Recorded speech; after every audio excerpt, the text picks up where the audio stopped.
Assalamualaikum warahmatullahi wabarakatuh. Hari ini saya akan menjelaskan tentang Wali Songo. Sebelumnya, perkenalkan nama saya Aura Melana Putransyah dari kelas 10D. Yang pertama, apa itu Wali Songo?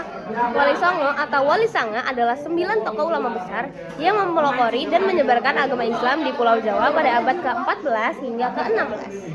Kata wali berasal atau berarti utusan, orang terdekat dengan Allah, sedangkan Songo berasal dari bahasa Jawa yang berarti 9.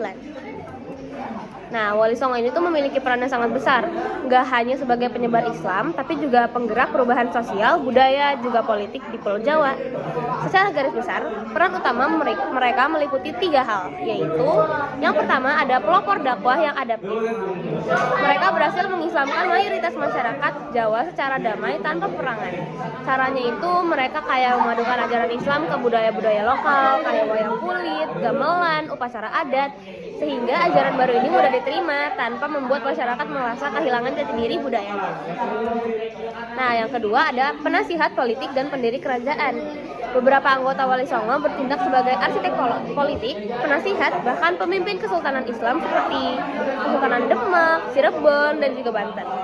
Peran ini tuh krusial dalam meruntuhkan pengaruh kerajaan-kerajaan kuno yang mulai melemah.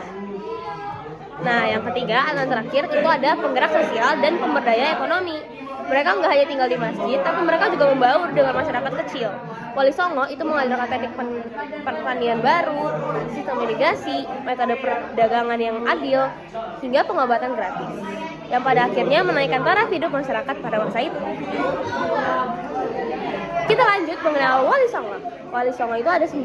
Nah, penasaran kan? Yang pertama, kedua, ketiga, keempat, kelima, keenam, ketujuh, ke-8, ke-9 apa? Lanjut aja. Yang pertama ada Sunan Gresik. Sunan Gresik atau Maulana Malik Ibrahim adalah wali tertua di Wali Songo yang menyebarkan Islam di Pulau Jawa Timur. Ia mendirikan masjid dan pesantren untuk mengajarkan Islam kepada santri dan juga penduduk. Nah, beliau ini wafat di tahun 1419 Masehi dan dimakamkan di Gapura Watan, Gresik. Yang kedua ada Sunan Ampel atau Raden Rahmat. Sunan ini lahir pada tahun 1401 Masehi dan wafat di tahun 1481 Masehi dan dimakamkan di Ampel, Surabaya. Dia tuh menikah dengan Nyi Ageng Manila dan memiliki 4 anak. Lalu ada Sunan Bonang. Sunan Bonang ini bernama asli Maulana Mahdum Ibrahim. Adalah putra dari Sunan Ampel. Lahirnya pada tahun 1465 Masehi dan wafat pada 1515 Masehi. Ia belajar Islam dari ayahnya dan kemudian merantau ke Pasai untuk mendalami agama tersebut. Jasa Sunan Bonang ini sangat besar dalam penyebaran Islam loh. Lanjut ada Sunan Giri. Sunan Giri atau yang dikenal sebagai Sunan Susunahan ing Giri. Ia Wali Songo dan pendiri kerajaan Giri. Yang selanjutnya ada Sunan Giri yang dikenal juga sebagai Susuhunan ing Giri, adalah Wali Songo dan pendiri kerajaan Giri Kedaton di Gresik, Jawa Timur. Ia berperan penting dalam penyebaran Islam di Jawa Timur. Lahir dari ayah Maulana Ishak dari Pasai dan ibu Sekar Dadu, putri Raja Blambangan. Sunan Giri ini belajar Islam di pesantren Ampel, Delta, dan Pasai. Ia mendirikan pesantren di Giri dan mengutus mubalik untuk berdakwah di berbagai daerah, termasuk Madura, Bawean, dan Lombok. Lalu ada Sunan Derajat. Sunan Derajat atau bernama asli Raden Kasim ini, atau biasa juga dipanggil Raden Syarifuddin, itu lahir di 1470 Masehi sebagai anak Sunan Ampel dan saudara Sunan Bonang. Ia dikenal cerdas mendirikan pesantren Dalem Dhuwur di Desa Derajat, Paciran, Lamongan. Lalu ada Sunan Kudus yang bernama asli Jafar Shiddiq. Lahir pertengahan abad ke-15 dan wafat 1550 Masehi. Beliau berperan dalam menyebarkan Islam di Kudus, Jawa Tengah.